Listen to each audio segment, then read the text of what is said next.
ৰোদ বৰষুণ কাটি কৰি ঘাম পেলাই সহ কৰি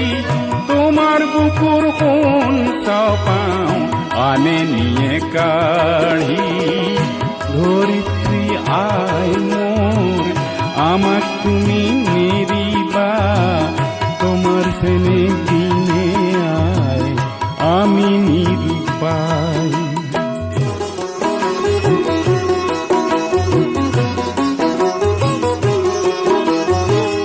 মাটিকে সাবতি ধৰি মাটিকে সাৰথি কৰি মাটিৰ বুকুত শুনি ভালো জিৰণি পাহৰি ধৰিত্ৰী আই